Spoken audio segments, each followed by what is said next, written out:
A paz do Senhor. Nesta semana, em nosso resumo da lição 5, vamos falar sobre Zorobabel recomeça a construção do templo. Deus suscita os profetas Ageu e Zacarias. O ministério profético, uma prova da manifestação de Deus. O ministério de profeta à luz da Bíblia. Sob o poder de Deus, a Igreja torna-se imbatível no cumprimento das tarefas que Cristo lhe entregou. Quer saber mais sobre este importante assunto? Fique conosco!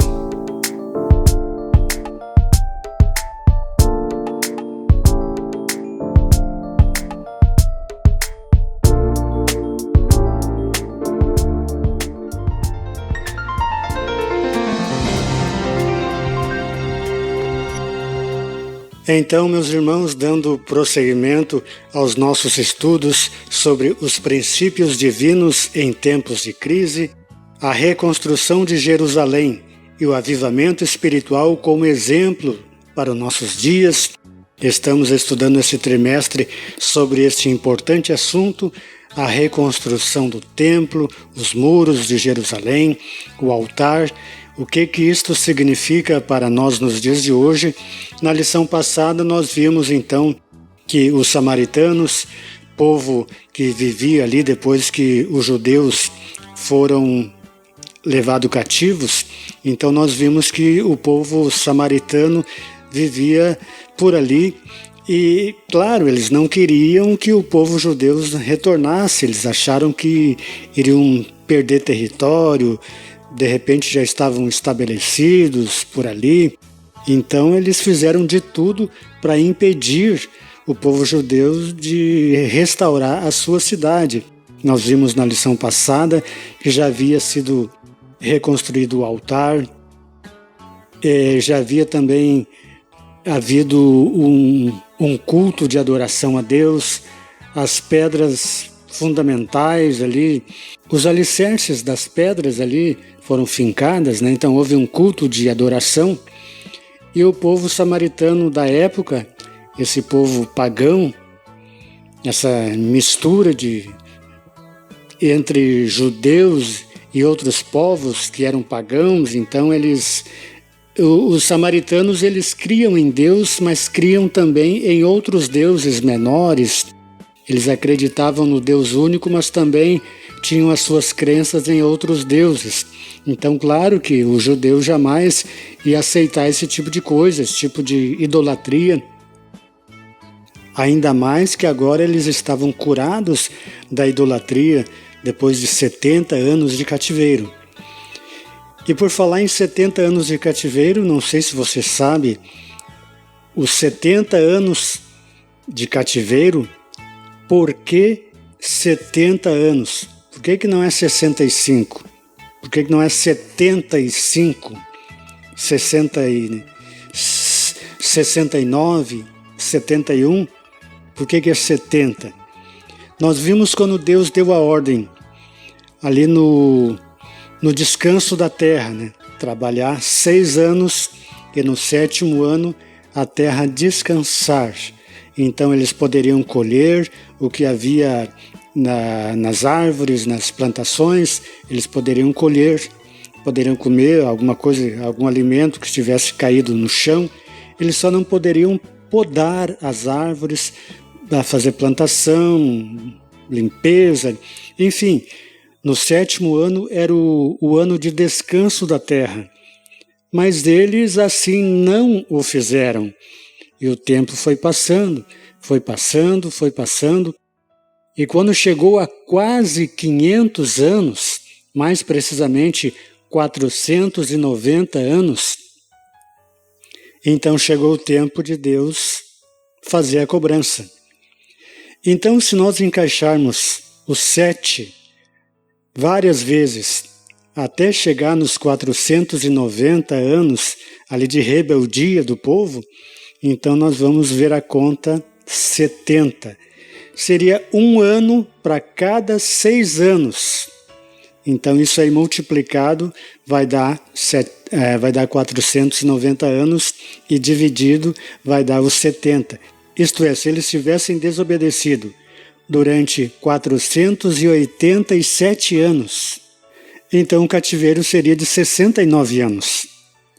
Se eles tivessem desobedecido, todo o povo, durante 497 anos, o cativeiro babilônico seria de 71 anos, que era um ano para cada 7, os 6 anos que eles deveriam plantar e mais aquele ano que a terra deveria descansar. É uma conta um pouco complicada, mas eu acredito que deu para entender certinho. Então, o porquê 70 anos? 70 anos, Deus não cobrou nem a menos e nem a mais, porque Ele é um Deus justo. Então foi exatamente aquela cobrança que o povo desobedeceu. O povo não fez conforme Deus estabeleceu, e Deus sempre estabelece pensando no melhor de todos, pensando no melhor de todo o povo. Deus sempre tem um propósito nas suas determinações. Seguindo avante, nós vimos aqui também que as pedras fundamentais já estavam ali colocadas, já houve um culto de adoração, de agradecimento. O povo samaritano da época já havia feito aquelas acusações ali para o rei da Síria. Enfim, e o povo estava muito à vontade, estava em casa, fazendo os seus trabalhos, fazendo as suas atividades, arrumando a sua casa, arrumando seu pátio, arrumando as suas coisas e ainda dizendo, não chegou o tempo de Deus aí para o templo, não chegou o tempo de Deus ainda,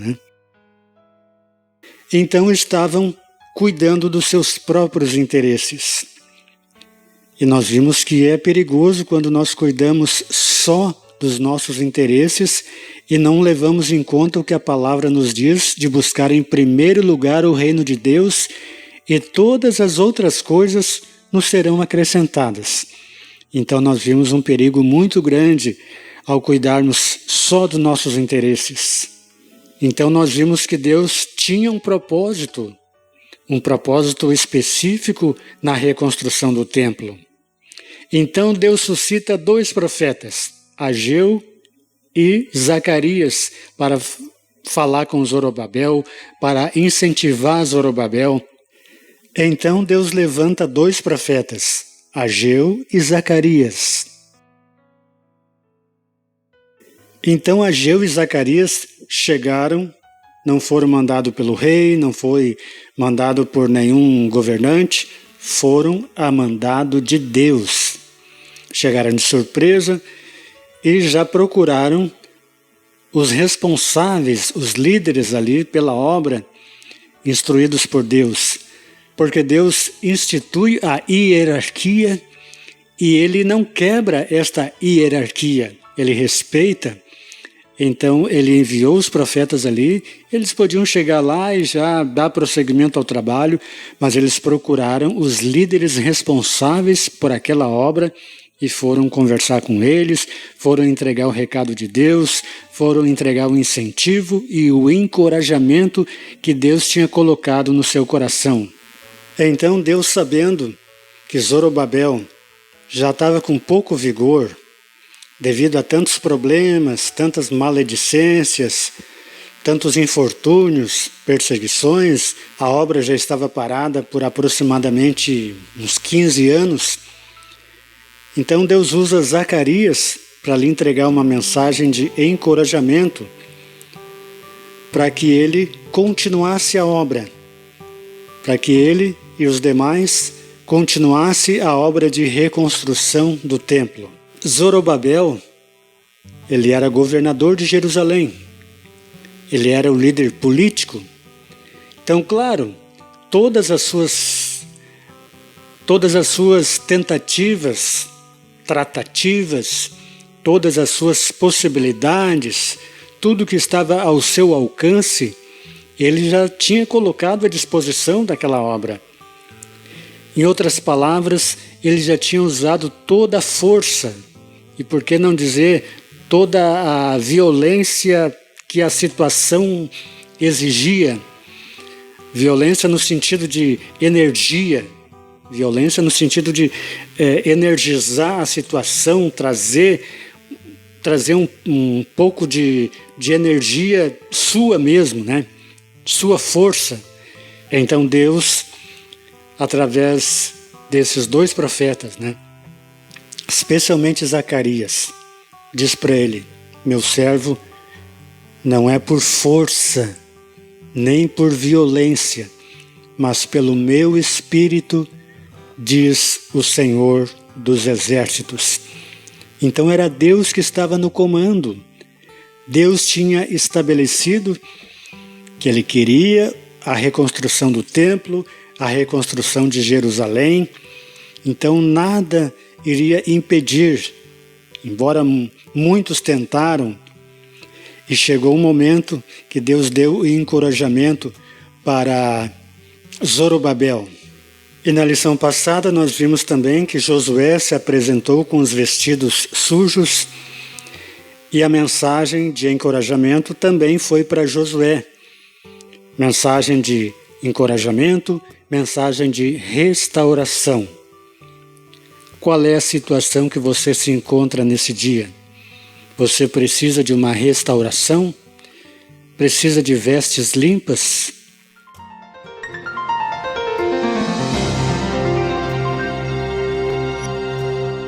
O profeta Ageu falou para o povo e deu um motivo. Explicou para o povo por que o bolso deles parecia que estava furado. Botava dinheiro no bolso e cadê o dinheiro? Parecia que estava furado o bolso. Por que a terra muitas vezes plantava-se e cadê a colheita? Onde é que está? Onde é que está a bênção? Então eles estavam trabalhando só para si, deixando as coisas de Deus de lado. Estavam cuidando dos seus interesses apenas.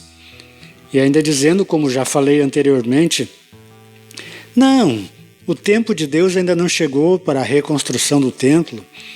Então estavam aproveitando para cuidar dos seus próprios interesses e sempre com a desculpa que o tempo de Deus não tinha chegado. E eles não estavam conseguindo enxergar que até a sua própria vida não estava dando certo, nada estava dando certo.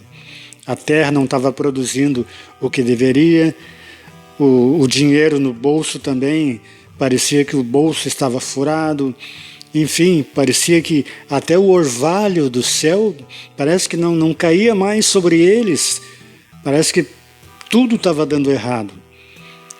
Então nós vemos que quando nós obedecemos a Deus, fazemos o que Ele nos manda, tudo dá certo na nossa vida.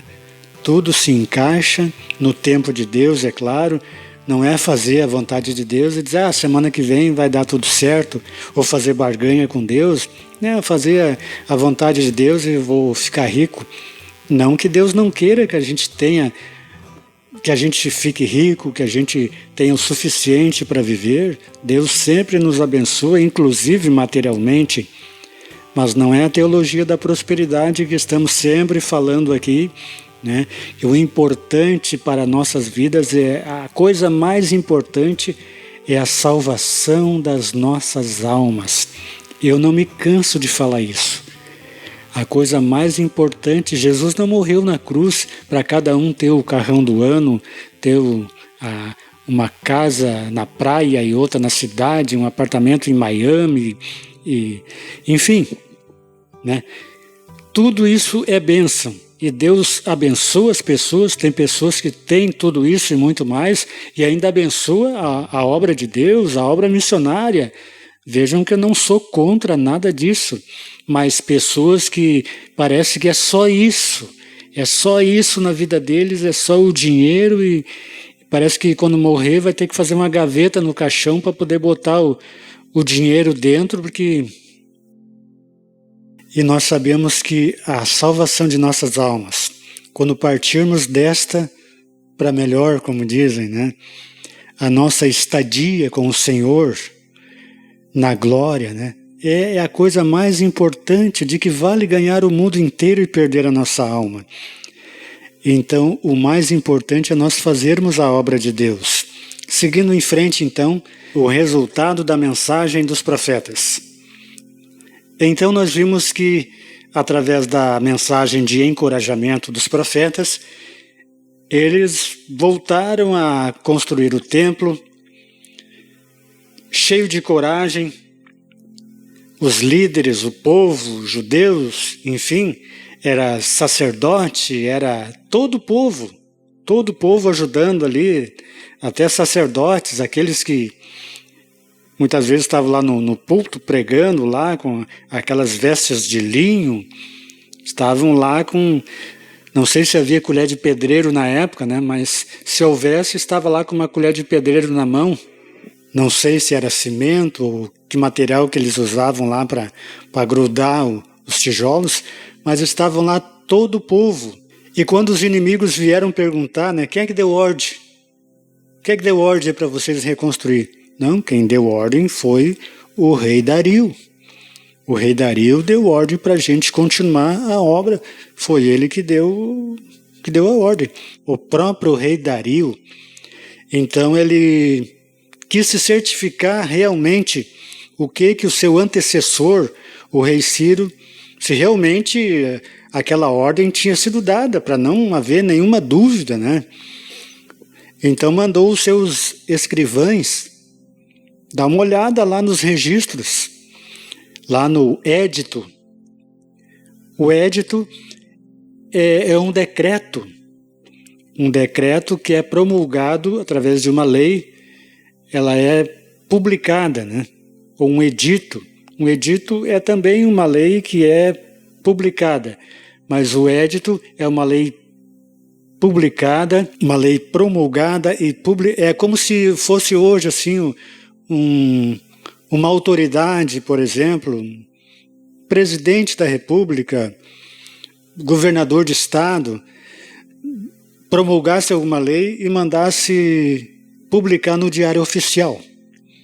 Então está lá o édito, e acharam esse édito. Acharam o édito que o rei Ciro havia, sim, mandado reconstruir Jerusalém, reconstruir a cidade, os impostos da além do Jordão poderiam ser utilizados. Então estava tudo lá, e ele respeitou o que o seu antecessor havia determinado, e então deu a ordem, tudo conforme já estava lá no édito.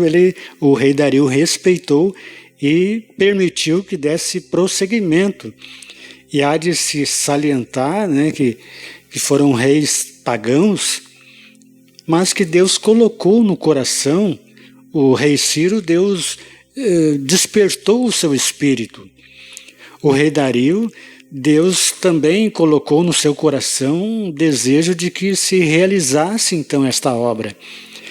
Então nós vimos que a obra de Deus, ela é desta forma, né? Não há nada que impeça. O homem pode tentar, durante um tempo ele pode conseguir porque por permissão de Deus, mas nada vai impedir. Se a gente fosse fazer um estudo sobre o plano de Deus em relação à nossa salvação, ao Messias, ao nascimento de Jesus, como que foi estabelecido e como foi se cumprindo, ali Deus preparando tudo, a gente ia ver o tempo kairós de Deus, a gente ia ver como é lindo a preparação de Deus para as coisas que Ele estabelece. Bom, vamos seguir. Então nós vimos o impulso espiritual dado pelos profetas, continuou dominando os construtores até a conclusão da construção. Então esse impulso continuou. Ageu e Zacarias continuaram ajudando, incentivando, prosperando pela profecia do profeta Ageu e Zacarias, filho de Ido, e edificaram a casa e aperfeiçoaram conforme o mandado de Deus de Israel, e conforme o mandado de Ciro, e de Dario, e de Artaxerxes, rei da Pérsia. Então foi concluído. Depois de aproximadamente uns 18 anos, foi concluído e acabou-se esta obra. E grande bênção! O despertamento dado por Deus ao rei Ciro propagou-se e agora, com a ajuda dos profetas, foi renovado e levado a resultado glorioso. Enfim, reconstruído o templo para adorar a Deus. E quando a palavra diz que a glória do segundo templo será maior do que a primeira, o que você entende disso? Eu consigo entender que a glória do primeiro templo foi suntuosa. O próprio rei Davi já disse para Salomão, disse: olha, meu filho, eu queria construir esse templo para Deus, mas eu derramei muito sangue. Eu fui um rei de guerras, de muitas guerras. O Senhor não me permite construir o templo para Ele, mas você o construirá. E eu vou reunir aqui muito ouro, vou dar uma doação muito grande de ouro e tudo que for necessário. O povo também vai ajudar e eu vou deixar muita coisa aí, Davi falando, né? E realmente, diz que se fosse contar hoje, a doação de Davi para o templo seria aí algumas carretas carregadas de ouro. Então foi coisa tremenda. E Salomão construiu aquele suntuoso, eu acho que a palavra correta é suntuoso mesmo, porque era uma grandiosidade. É tanto que os velhos, quando foi construído depois o templo que estamos falando aqui, os velhos choravam porque se lembravam desse templo, se lembravam da grandiosidade, da beleza do templo. Então os velhos choravam. Já os jovens, eles se alegravam, ficavam muito felizes porque eles não conheceram o templo antigo, conheceram só o novo. Então eles não conheciam templo nenhum, só ruínas. Então, claro, os velhos choravam porque se lembravam da beleza, da grandiosidade, do tamanho do templo. E agora a gente diz, né, a grandiosidade, a glória do segundo templo será maior do que a do anterior. Nós vimos esta grandiosidade quando Jesus completou 40 dias, e era costume dos judeus circuncidar os meninos. Então o Messias no templo sendo circuncidado, sendo apresentado. Depois disso, Jesus já adulto colocou os pés ali naquele templo. Então, em outras palavras, o próprio Deus colocou os seus pés ali naquele templo. Nós vimos que a glória do segundo templo realmente foi muito maior do que a da anterior, apesar de toda a suntuosidade daquele templo, né? É maravilhoso demais a gente meditar sobre isso, a gente começar a se lembrar como são as coisas de Deus e como é o nosso Deus, como Ele faz as coisas pensando na gente, pensando em mim, pensando em você. Ele faz as coisas para compartilhar conosco as coisas. Ele tem os seus atributos comunicáveis que Ele compartilha conosco. Então é maravilhoso. Ainda que com as dificuldades que cada um tem, nós vimos aqui Josué se apresentou com os vestidos sujos, com suas vestes sujas, mas Deus usou um profeta e deu restauração, o arrependimento, né, deu a bênção para Josué, e é assim que Deus trabalha. O ministério profético, uma prova da manifestação de Deus. O autor da lição aqui, o saudoso pastor Eurico Bergstein, ele cita Moisés. As 3 divisões da vida de Moisés. Primeira, no palácio, se preparando ali, toda a cultura, aprendendo a lidar com espadas, 40 anos no palácio. Depois, precisava aprender a sobreviver no deserto. 40 anos no deserto. Depois, terceira fase da vida de Moisés, 40 anos no deserto novamente, conduzindo o povo de Israel. E quantas maravilhas, quantos milagres Deus fez através de Moisés, a história dele vocês conhecem bem. Depois nós vimos Elias, o profeta de Deus, foi revestido de grande autoridade e quem reinava ali na época era o ímpio rei Acabe. Pôde fazer com que não chovesse durante 3 anos e meio. E o grande ápice do sinal de Elias foi ali aquele episódio dos profetas de Baal. Deixou eles envergonhados, acabou com os profetas de Baal e a manifestação plena de Deus ali, através de fogo no altar. Então, Deus usou no Velho Testamento o ministério profético para manifestar a sua grandeza, a sua glória. Manifestações sobrenaturais no Novo Testamento. Nós vimos aqui então a entrada dos dons espirituais. Nós vimos que os apóstolos tinham os dons espirituais. O próprio apóstolo Paulo, ele diz: procurai com zelo os dons espirituais, especialmente o de profecia.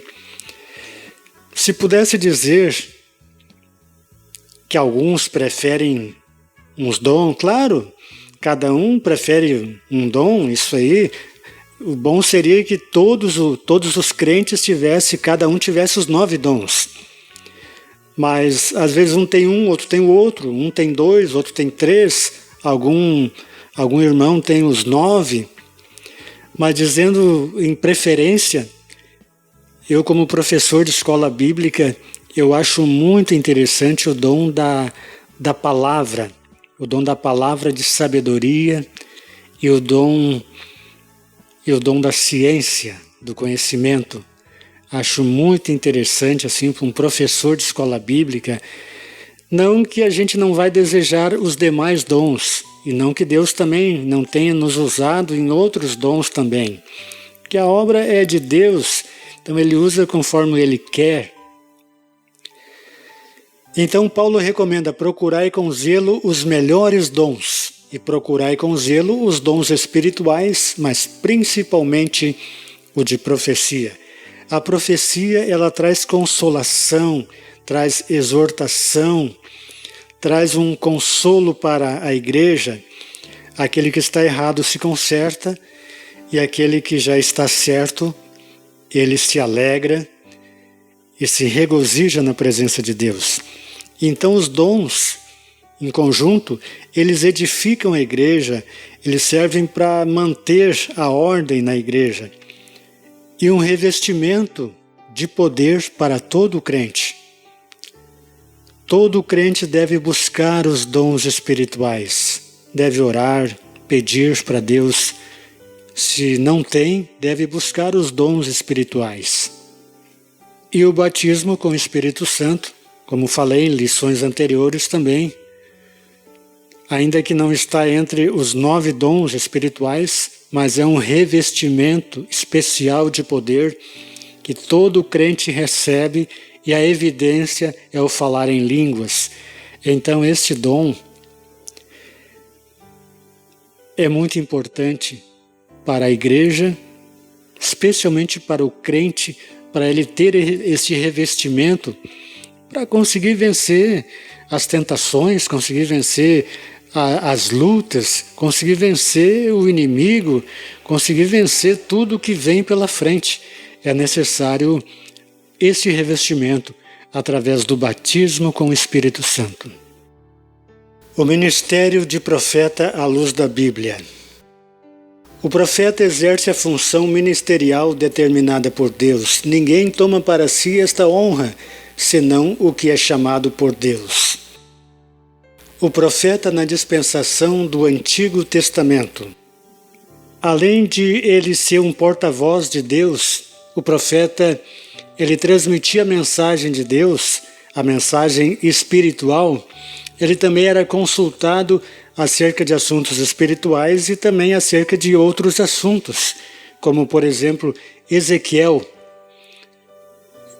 20, versículo 2. Os anciãos vieram a Ezequiel para que este consultasse o Senhor por eles.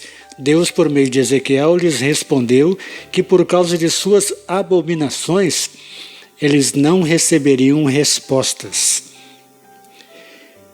Em 1 Samuel 9, versículos 6 e 7, o profeta Samuel foi consultado acerca das jumentas do pai do Saul. E por aí vai, né? Depois nós vimos Moisés transmitiu aos anciãos o que Deus lhe falava. Depois nós vimos vários outros exemplos no Antigo Testamento. O profeta na dispensação do Novo Testamento. Aí já entra mais a questão dos dons espirituais. Não que Deus não tenha alguém, que Deus não use alguém com o dom de profecia. Deus pode usar uma situação na igreja, uma necessidade na igreja. Deus pode usar alguém em profecia. Mas nós vimos agora, no Novo Testamento, mais a questão do ministério de profeta, ou seja, aquele que tem o ministério de profeta na palavra, aquele que ministra a palavra, ele fala profecia pela palavra, o que está registrado, Deus o prepara ao longo do tempo, ao longo dos anos, buscando na palavra, estudando a palavra, para transmitir de Deus aquilo que está na palavra. Então, o ministério profético, o ministério de profeta. Nós vimos também que a palavra nos diz que a lei e os profetas duraram até João. Desde então é anunciado o reino de Deus. E nós vimos hoje muitas pessoas buscando líderes, inclusive, sendo levados só por profecia, né? Igrejas aí cheias, né? Sem lugar mais para colocar ninguém ali, porque é só profecia, não há um ensinamento da palavra, não tem um ensinamento da palavra, porque a maior profecia é o ensinamento da palavra. Quer maior profecia do que o ensinamento da palavra? E outra coisa, o poder está na palavra. Ah, irmão Enio, está dizendo que não há poder na profecia? Não. Se é de Deus, tem poder. Tem tudo aquilo para que o Senhor a designou. Mas nós queremos dizer que um ministro, um líder, um pastor, uma pessoa, um membro da igreja, ele não pode conduzir a sua vida baseado em profecia. Está com algum problema, vai lá no profeta. Está com outro problema, quer trocar de carro, vai lá no profeta. Quer se mudar de bairro, vai lá no profeta. Então ele nunca ora, ele nunca pergunta para Deus, ele nunca tira momentos de oração e ele nunca lê a Bíblia, ele busca só em profecia, né? Não precisa orar, não precisa ler a Bíblia, né? E as respostas estão todas ali na palavra e na oração. Então, quando as pessoas descobrirem, a gente fica até chateado em falar uma coisa dessas. A gente fica até chateado em falar uma coisa dessas. Mas é triste, irmãos. É triste você ver pessoas só indo em busca de profecia, de Pentecostes. Não sou contra, também sou pentecostal. Sou pentecostal. Mas não é só isso. O crescimento de uma pessoa, espiritualmente, ela vem pelo ensinamento da palavra. E quando é que as pessoas vão descobrir isso? A gente já trabalha quase que a vida inteira na área do ensino, seja ministrando escola bíblica, seja através de vídeos de incentivo à escola bíblica. Cada vez o Senhor nos inspira de formas diferentes. Em cada dispensação, vamos dizer assim, Deus nos inspira com um tipo de vídeo sobre escola dominical, de acordo com a época em que estamos vivendo. Antigamente fazíamos vídeos de 3 minutos, depois passamos para 2, depois para 1 minuto, porque as pessoas não ficam muito tempo. Agora esse tipo de resumo aqui também, começamos aí com uma meia hora, Agora estamos reduzindo já, porque as pessoas não ficam muito tempo diante do celular, do tablet, do computador, assistindo, mesmo que seja uma lição, um estudo que vá nos ajudar. Então as épocas vão mudando, a gente vai se adaptando, só que com as coisas de Deus não deveria ser assim. A respeito de profecia, que é o assunto principal aqui da lição, sobre Zorobabel, recomeça a construção do templo, está tudo dentro do assunto, tudo interligado. Então é bom demais alguém, colocar a mão na nossa cabeça, lá o Senhor manda te dizer, o Senhor vai te abençoar, vai te dar isso, vai te dar aquilo. É muito bom, né? Mas nós buscar na palavra, nós buscar na oração a direção de Deus, né? Sentir a direção. Então, quando o povo, não estou dizendo que você não faz isso, mas muita gente não faz. Eu sei e você também sabe que muita gente não faz, né? Não busca Deus na palavra, no ensinamento, que é aquilo que mantém. Eu não sei se eu já falei aqui nos vídeos, mas alguém já me perguntou como faria para se firmar na fé. Eu achei a pergunta um pouco, não sei dizer se é estranha, mas a minha resposta foi muito clara. Se manter firme vem pelo ensinamento da palavra. Ensinamento da palavra. Profecia é bom, todos gostam, mas não é o que vai nos firmar na palavra se a gente viver só em função disso. Nós sabemos que obreiros, pastores, têm um ministério profético. Eles têm um ministério que ele é renovado constantemente nas suas vidas através da palavra, que a palavra é uma profecia. Então é um assunto vasto. Não vamos aqui ter a pretensão de esgotar este assunto. Está muito bom o estudo da palavra, mas o nosso tempo é curto, então o relógio da redescoberta da palavra já está nos mandando parar. Então, se Deus quiser, na próxima semana a gente tem um novo encontro para a lição 6. Desejo a você, Deus continue te abençoando ricamente. Não falte a escola bíblica dominical se você pode ir. Se não, assista o vídeo de resumo e fique na paz de Cristo Jesus.